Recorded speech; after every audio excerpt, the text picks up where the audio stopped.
his title is What Crayola Crayons Can Teach Us About Avoiding Avalanches.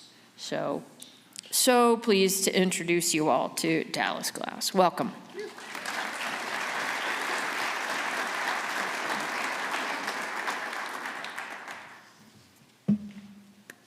Thanks so much, Lynn.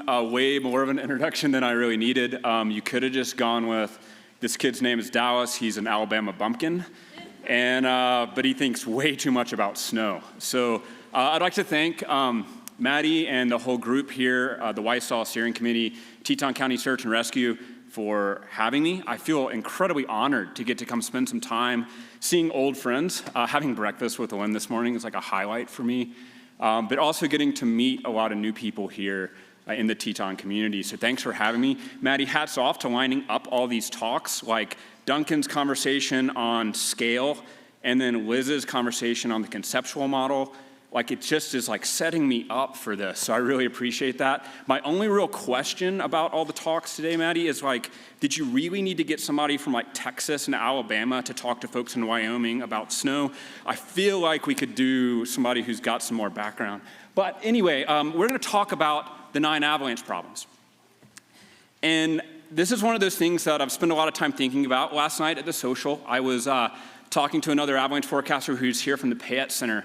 And he said, oh man, I'm so excited about your talk. The last talk I heard you give, you were talking about hamburgers. And I was like, oh, that's bad. I talked about hamburgers last time. I'm talking about Crayola crayons this time. And I think it's because the longer I do this, my brain is constantly trying to seek out simpler and simpler ways to wrap around this really complex thing that is the snow and avalanche phenomenon.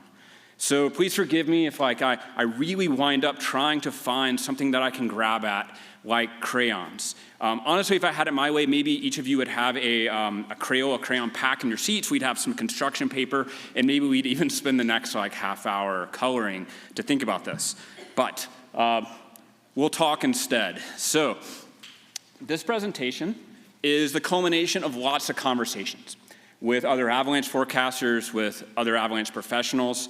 And over the course of my career, I've had the opportunity, I guess is the word I would use, to do a lot of accident investigations, way more than I really care to think about. And nearly all of those involve interviewing people that were in the accident, people that were involved, the parties, their friends, sometimes the people that were injured if they weren't killed. And one of the questions we typically get around to at some point is, did you check the forecast? And inevitably, they say, yeah, I checked the forecast. But as we delve deeper into the conversation about the accident, where they were, why they were there, it becomes quite apparent that maybe they could tell me the danger rating. Maybe they could tell me the problem. But the details of the forecast were really lost. And this is where Liz and I are going to really dovetail, and I'm going to piggyback a lot on what she talked about. And we're going to continue to beat that drum of reading the forecast piece, because they missed a ton of detail. And this has been mulling around in my brain for years, these conversations with other professionals, with other forecasters. And then Kelly McNeil, who you are going to hear from later this afternoon, Kelly was speaking at our SAW in the Northwest, at INSAW. And she quoted a statistic that her and Ian have been developing. And one of them is that in the last 15 years, 90% of the avalanche accidents, the parties were on the slopes identified as the most dangerous terrain in the avalanche forecast. And that statistic just mowed me over like a freight train, because I was like, whoa, she put data to this anecdotal experience that me and all of my coworkers are having. And what it said to me was okay, so somewhere the forecasters, they're doing a pretty decent job.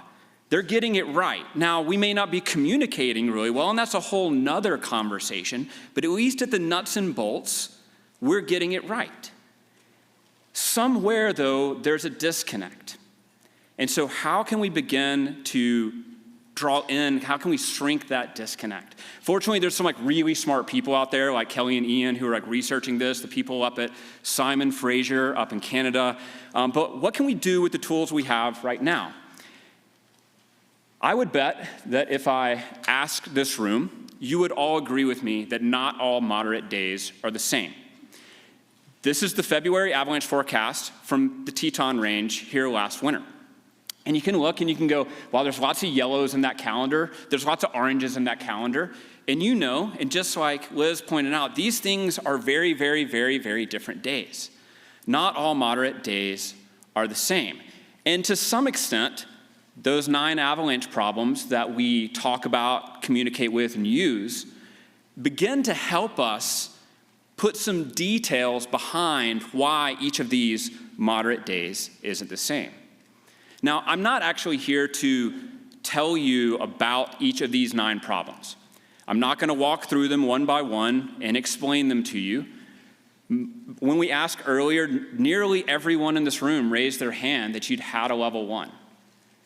And so this has been covered, and there's lots of great resources for you. My goal today is to sort of get at what Maddie talked about earlier, and that's to cause us to ask questions and maybe start some conversations. I actually want to turn these things on their head a little bit.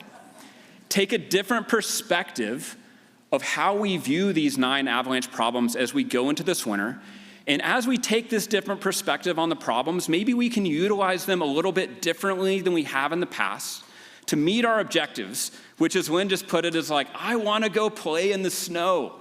All right, I am actually like, most of us that work in this, we're just ski bums that found a job.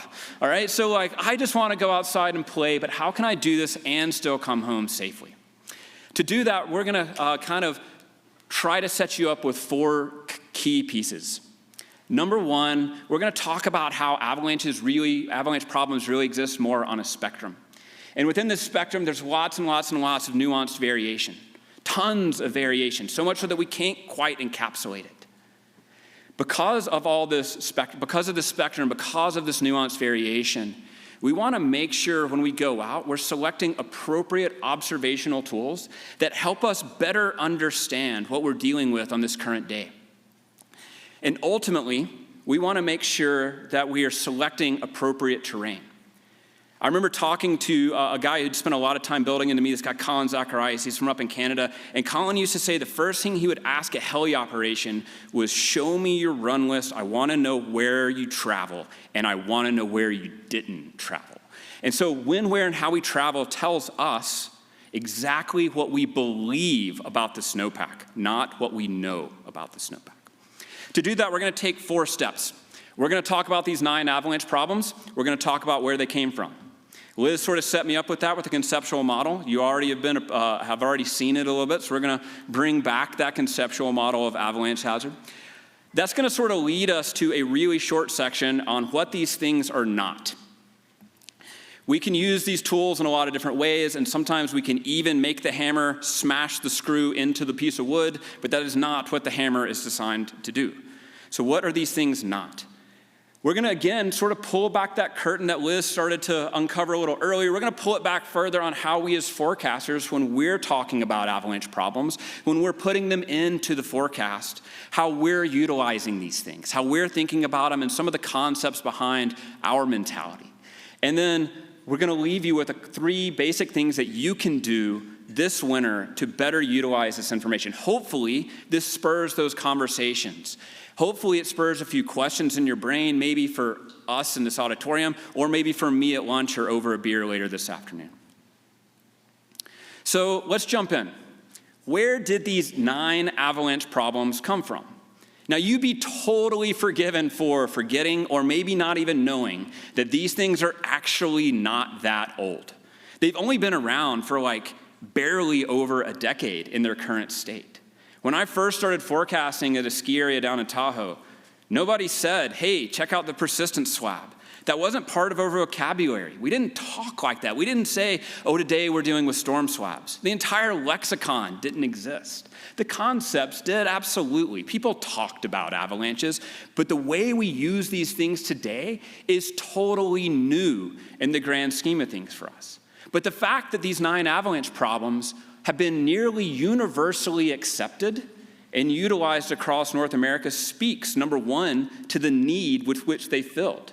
And number 2, speaks to their utility in terms of communication about current conditions. It's really impressive that something is this new and has become this much of a standard within our avalanche industry. So the 9 avalanche problems we're dealing with now, there's been lots of iterations of these things. The published versions of them go back about as far as 2004 when Roger Adkins gave us his first stab at it with what he called avalanche regimes. And over the next decade or so in the early aughts and 20-teens, a bunch of different people took stabs at trying to draw boxes around Mother Nature, trying to encapsulate the different types of avalanche conditions we may encounter while we're out in the mountains. Some of them used lots of boxes, like Roger with his 27. Some of them used just a couple boxes. Some of them based those boxes off of formation and weather. Others talked about accidents, some about terrain. And ultimately, where this sort of landed was with a paper by Grant Statham and others that was published after the 2010 International Snow Science Workshop, or ISSW, in which Grant's from Parks Canada, up in the Banff-Jasper area, and he presented at the time his 8 avalanche characters, is what he called them. And this is sort of the precursor to what we're dealing with now. So where we're at now is not, it is new, it's not the first iteration, but there's a little bit of a lineage here, but these didn't stick, and this seems to be the thing that really stuck.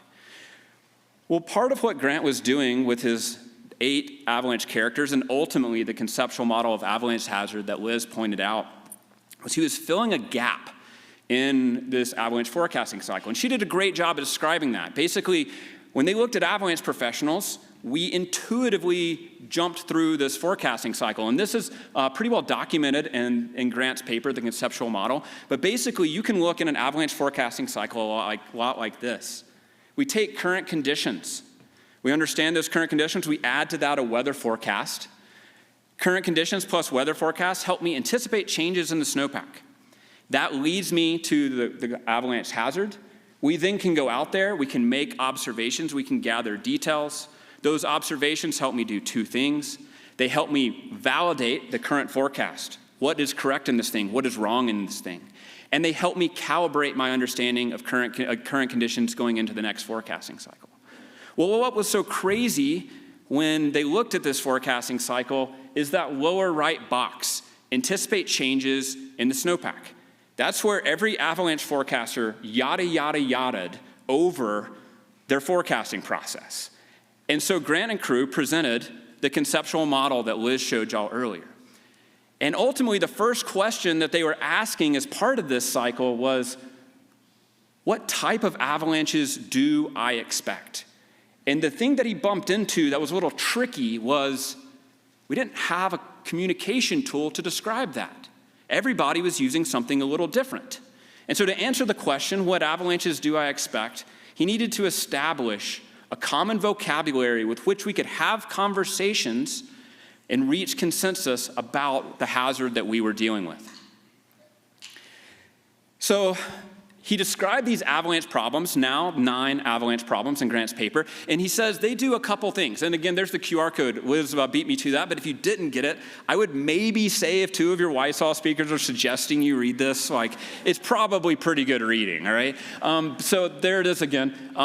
Or you can just take my Cliff Notes version right now. But he talks about these 9 avalanche problems, and he says they're a set of factors that are just going to describe the hazard. They're not one thing. It's not the names that we often associate. It's an entire set of factors. And he built his not around weather, not around just formation, not around terrain. He built his 9 factors around common risk mitigation actions. That's a really fancy way to say how we act around the avalanches. So he built these sets of factors around how we act, and he built them as a communication tool. Remember, that's the thing he's trying to answer. He's saying, we need to be able to answer the question, what types of avalanches will I deal with? And to do that, we need a shared common language. Enter the 9 avalanche problems. As Liz already pointed out, that set of factors really includes 4 or 5 things, depending on how you want to look at it. We have the problem type, those 9 things you're all familiar with: loose, wet, loose, dry, wind swab, storm swab, wet swab, persistent swab, deep persistent swab, and those 2 oddballs, cornice and glide. When we think about scale that Duncan talked about earlier, as public forecasters, we work on these big, huge range scales. So we oftentimes describe location in pretty simplistic terms, aspect and elevation. We then have likelihood, those probabilistic terms. And the problem with likelihood words is that they they sort of bring this idea in our head of probability statistics. And there's some really cool work being done by guys like Jimmy Tart and Andrew Schaefer about how actually bad we are, frankly, with these words. So one way to think about likelihood is answering two questions. How easy is it to find, and how easy will it trigger? Liz talked about likelihood being a function of spatial distribution and sensitivity to trigger. Those are those two questions. How easy is it to find, and if I find it, how easy is it to trigger? And then lastly, of course, the size. If I trigger this thing, how big, mean, and nasty is it actually going to be? So these avalanche problems give us a set of factors that describe the hazard. They're wrapped around how we're going to act around the hazard. And they give us a communication tool to have conversations with each other, to gain consensus within our teams, and to ultimately make decisions. This sort of leads us to what these things are not. I spent the first part of my career working as a research scientist for the federal government. I actually worked in ecological research, primarily up in Alaska. And I've spent countless hours bent over a dichotomous key, keying out tiny little sedges. And I've gone cross-eyed doing it, but it's a really satisfying process. Because as you walk through the dichotomous key, it's if this, then this, and if that, then that. And at the end, you have an answer. And these 9 avalanche problems do not behave in this clear dichotomous key. They're not meant to be taxonomic. In fact, every avalanche person in this room will tell you the countless hours spent over beers arguing about whether or not it was a wind swab or a storm swab. It's because we're trying to use the hammer to drive the screw into the piece of wood. That's not how these things were intended. They're a communication tool, not a taxonomic tool. And that's partially because they don't have very clear, discrete boxes. We drew 9 boxes around Mother Nature. Mother Nature hates boxes. It loves to stick arms and legs out of the boxes every chance it gets. And we can look at this photo, and you can look at that snowmobiler there, and you're like, this snowmobiler triggered a wind swab, Dallas. And I'm like, yeah, seems reasonable. There's wind-loaded slope there, right? But it failed on small near-surface facets. The crown on that thing is a little over 1 meter, 3 feet deep. So is it a wind swab? Is it a persistent swab? Is it a deep persistent swab? Somebody in here is probably like, dude, I know. I'll answer that for you. I guess I'm saying I don't, all right? This thing has attributes of all 3 of these. It has attributes of the wind swab, the storm swab, the persistent swab, and the deep persistent swab. At this point, you may be remembering that you got some kid from Alabama, and you're like, man, that's probably why he can't answer this question, and that they must be really desperate for avalanche forecasters in the Northwest. But let's talk a little bit about how that concept of allowing these things to be fuzzier, allowing them to not be the taxonomy that we oftentimes crave, can really be to our benefit. Let's talk about how we as forecasters typically try to implement this tool. So there's 3 things I really contemplate when I think about how we approach avalanche problems as public avalanche forecasters. We really lean hard into that communication tool. Ultimately, that's how I frame our job a lot. I actually have to give a talk on Monday to a bunch of the new public forecasters from around the country. And the entire title of the talk is, what's our job? And I don't really know a great answer to what my job is, but one of the ways I describe it is I am a risk communicator. Oftentimes you hear ski patrollers called risk mitigators. You hear guides called risk avoiders. I call us risk communicators. And so we lean heavy into that set of factors. And sure enough, in the forecast, like Liz pointed out, we have all of those set of factors that Grant Statham and crew published. We have them laid out in graphical form for you to easily ingest. But we also lean heavy into the idea that these things exist on a big spectrum, that they're not independent, that they're related to each other, and that even within any of these categories, there's an immense amount of nuanced variation. So even though we call it one thing, there's a lot of different flavors of that ice cream. Now, this idea is not something that is new to you within the avalanche forecast. You're very familiar with other things that we use to categorize nature that also exist on a spectrum. The North American Public Danger Scale. This is one of those tools that even though it is a 5-point ordinal scale, we all know that as I move from moderate to considerable, the danger doesn't magically jump. It's not like I cross some sort of threshold and boom, the danger went up. We call that a stepwise function. It's not a stepwise function. It's really not even linear. In fact, some of the latest research is showing that it's sort of like loosely exponential as we move up the scale. And you know intuitively that there are days where the moderate feels way more dangerous than some other days, where sometimes the considerable isn't quite as bad as the last time you were out that it was considerable. And you know as you move up the scale, the color probably shifts more from something like green to greenish yellow to orangish yellow, and we could really break this scale down a bunch. In fact, one of my local guides in the Northwest, he and I have a running thread joking about like a 50-point avalanche danger scale. And so we know that this thing exists on a spectrum. And as we move up and down the spectrum, there's a gradation, and so that's part of why not all moderate days are the same. And indeed, at this point, I'm hoping that I'm at least in some way convinced you that these things also exist on that same spectrum. And in fact, many of the sets of factors here, each of these sets could be seen on a spectrum. But we're going to look at just those avalanche problem types. It doesn't take a tremendous amount of creativity to begin to ask questions that highlight how these things are related, even though they're different. I kind of hinted at one of them earlier, but how much wind does it actually take to be a wind swab? Is it any wind? Is it just a skiff? Is it like, whoa, we stripped one side of the slope and it's all the snow is now on the other side of the slope, and you walk out there and it's one of those like dung, dung, dung, hollow wind swabs? If it rains on the snowpack, how far does that water have to get into the snow before we call it a wet swab? Does it have to get all the way to the weak layer? Or can it just rain on the snow surface? And you're all also like, yeah, this guy's definitely from Washington because he's talking about rain on snow. Get used to it, it's coming. All right, yeah, so like, how do you know? At what point do you know that this thing is a wet swab? If a storm comes in and it buries some developing near-surface facets, at what point does it transition from being a storm swab to a persistent swab? Is it immediate, as soon as those facets are buried? Is it a length of time? Is it a size of avalanche?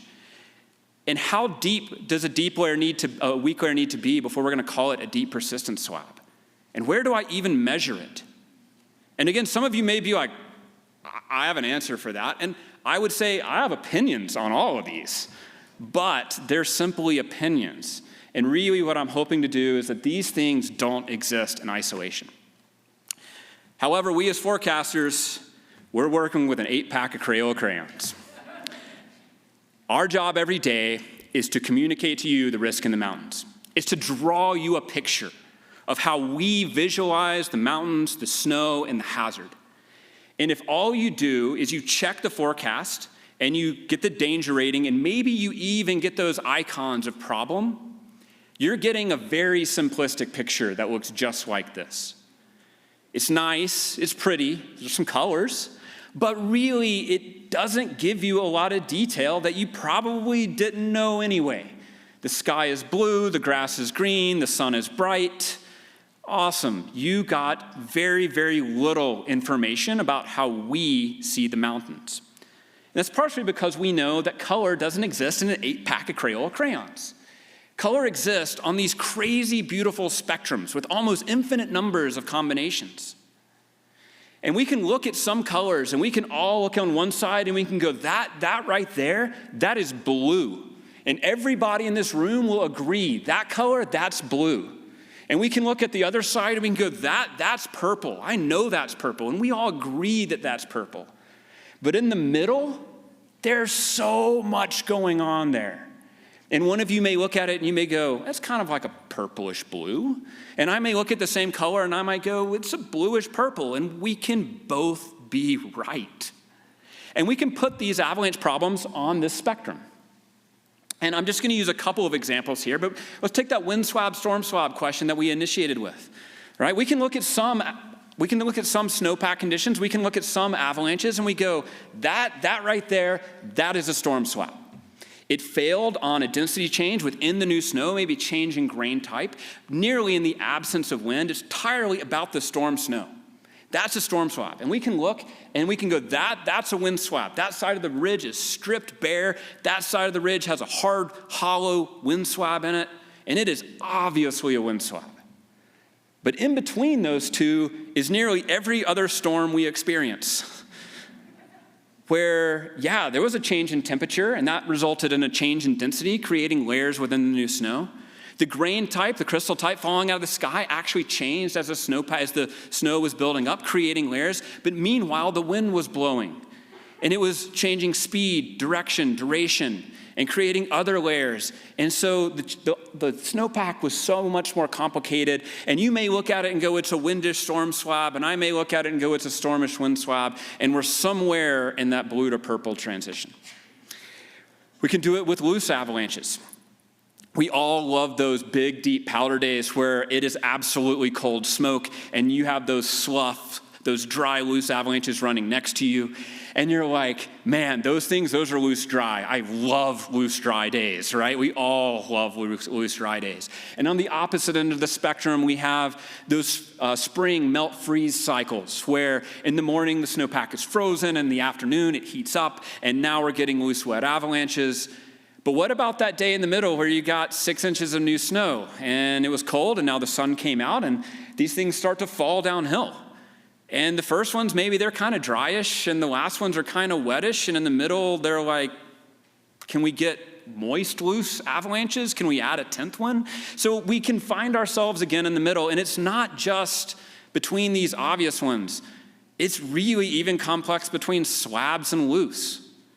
Many of you have probably seen or experienced something like this, where an avalanche starts, it might be a very tiny little slab, but it has a crown and it has flanks, and it begins to run downhill, but it really is entraining snow in a very loose mechanics cascading fashion.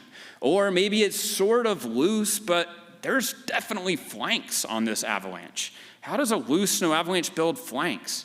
I actually categorized one avalanche to my team last year as a wet wind loose slab avalanche because it encapsulated all of those things simultaneously. But it's not just the spectrum. Even within something that we all agree is blue, there's an immense amount of variation. There's navy blue, there's cobalt blue, there's royal blue, there's neon blue, there's aqua blue, and we could just keep going. We should probably really get like an interior designer in here because my names are really simple, right? There's like some really fun names for these things. And they're all blue. And there's a big difference between navy blue and aqua blue. A big difference, but they're both blue. When we look at wind swabs, we can think about those kind of nice, soft, easy ones. They're kind of predictable. I can trigger them at my feet oftentimes. Then there's those hard, hollow ones that we've been talking about where they're like, doom, doom, doom. And these things are scary because they can break above us and they're really unpredictable. Sometimes these things are formed by direct loading. Sometimes they're formed by cross-loading across a feature. Sometimes they're isolated just up towards the ridge tops, and sometimes they seem like they're everywhere, including in the trees. And all of these wind swabs are shades of blue. There's different versions of loose wet avalanches. There's the new snow and sunshine that we talked about. I think as forecasters, we oftentimes call these dribblers. New snow, sunshine comes out, snow starts raining downhill. It's pretty predictable, right? It's not hard to say like, yeah, that's going to happen tomorrow. There's the spring freeze-thaw ones that we all know about. We're out there for some corn, and in the mornings it's frozen, it's hard. In the afternoons it's softer, and these things are predictable because of time. But then there's the things that, at least at NLAC, we call them the growlers. These are these really big shed-style loose wet avalanches that happen as the snowpack tries to transition in the spring. The snowpack's getting rotten and heavy, and these things, they're super unpredictable. And they run and they gouge into the snowpack. And they are super, super, super scary. But they're all shades of purple. They're all loose, wet avalanches. And I could spend the entire afternoon doing this with every single avalanche problem. There's an immense amount of variation within each of them. There's variation due to formation. There's variation due to size. There's variation due to predictability. There's all sorts of ways that these things change and monitor, but yet we drew 9 boxes. At this point, you're wishing we had the 152-pack of Crayola crayons that you asked Santa Claus for as a 6-year-old. You wish we were drawing really complex pictures with all the detail in the world to show you all of these different colors and variations rather than just our 9. But as I mentioned earlier, we as public forecasters are working with our 8-pack of Crayola crayon. It's because our job is to talk to you using terms from the danger scale, using our 9 avalanche problems to communicate the day's hazard in broad terms over very large areas. Focusing on common risk mitigation, better known as travel advice. At this point, you may be like, well, thanks for shooting the forecast in the foot. But fear not, there's some things we can do because there's a lot more details there than we just talked about. These are 2 avalanche forecasts from the Teton Range from last February. At first glance, they look very, very, very similar. The danger levels are similar. The problem's the same. The distribution is nearly identical. The likelihood didn't really change. And even the size is just barely different. And they're only separated by about 4 days. But if you went out and all you saw was orange, wind slab, likely, and you ran the same playbook on both of these days, you would get yourself into a lot of trouble because these are 2 radically different days. How do I know that? Well, there's 3 things that stood out to me when I looked into these 2 forecasts and 3 things we can do to make sure that we're selecting the appropriate terrain. Number 1, read the forecast. Liz already beat that drum, but I'm going to beat it again. Use observations and adjust your terrain accordingly. Let's dive into each of these. So at NWAC, we've been really intentional over the last 2 years to jettison the phrase, check the forecast. We don't use that anymore. We really have leaned in to read the forecast. In every communication, internal and external, that's how we phrase it. I was talking to my wife about this. My wife is not a snow professional. She's a ripping skier, can ski circles around me, but snow is her recreation, not her profession. And I was talking to her about this thing about read the forecast, and she was like, well, that's stupid. It should be comprehend the forecast. And I was like, dang it, she's right. But she's not the one giving the presentation. I am, and this sounds better. But she's not wrong. We really want to comprehend the forecast. And indeed, at the beginning of this, I talked about these accident interviews. If these parties had read, comprehended the forecast, one of them would have seen that in the bottom line, the day prior to their fatal accident, on the slope next to them was a full burial. One of them would have read that in the problem type description, that where we were worried about wind slabs was in steep, rocky, unsupported terrain, the exact place they chose to go ski that day. Some of them would have seen that in the forecast discussion, that in the northern half of the zone, we were still worried about buried near-surface facets on high northerly aspects. One of the groups would have recognized that we didn't know when the sun was going to come out, but we knew when it did, things were going to change quickly. They checked the forecast, but they definitely did not read and comprehend the forecast. Secondly, the forecast is a great place to start. It's our professional opinion. I think we're good at it most days, but as Liz mentioned, it's a hypothesis. It's my best guess for the day. Make your own observations as well. Back to our forecasting cycle, observations do 2 things really well for us. They help us validate our current forecast. What in this forecast is right, what in it is wrong. And it helps me calibrate my understanding of current conditions going forward into tomorrow's forecast. Essentially, observations can help you answer which color of blue are you dealing with. Fortunately, y'all have an awesome observation network here. You have a community that likes to share information. For every single one of you who puts in a public observation, I want to say a huge thank you from all of the public forecasters out there. We cannot do this without you. And for those of you who haven't put in public observations, I want to spur you to do that. Share information with your community.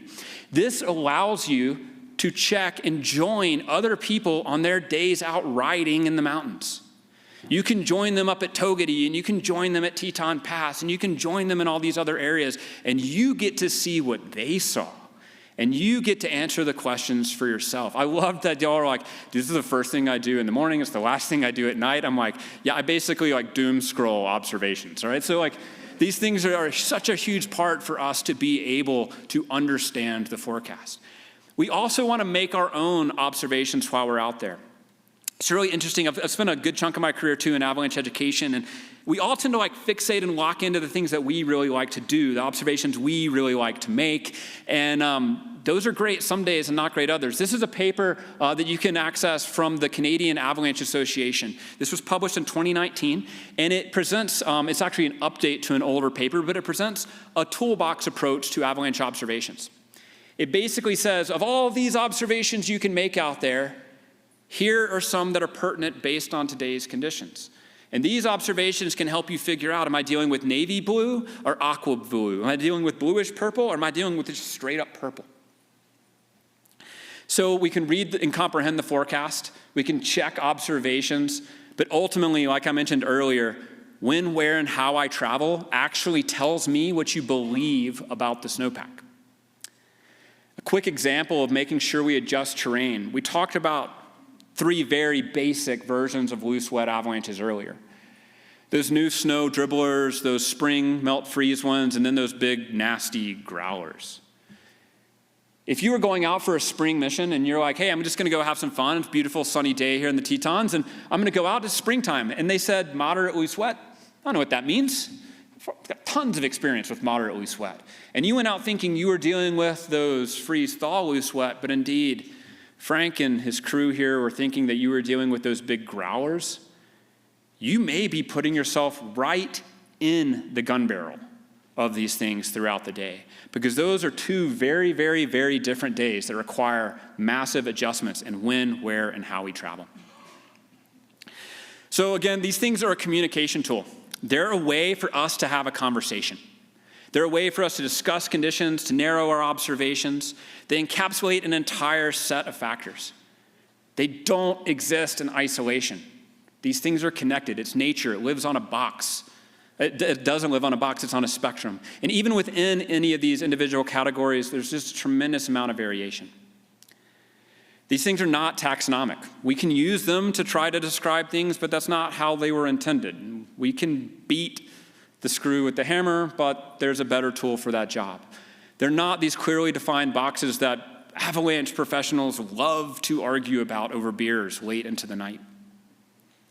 But through reading and comprehending the forecast, through understanding and using observations, and through adjusting your terrain accordingly, you can make sure that you understand what version of blue or purple you're dealing with each day, have fun playing in the mountains, and select the most appropriate terrain. It's been an absolute honor to get to speak with you all today. These are the 2 papers I referenced, and I hope I have a few minutes for questions.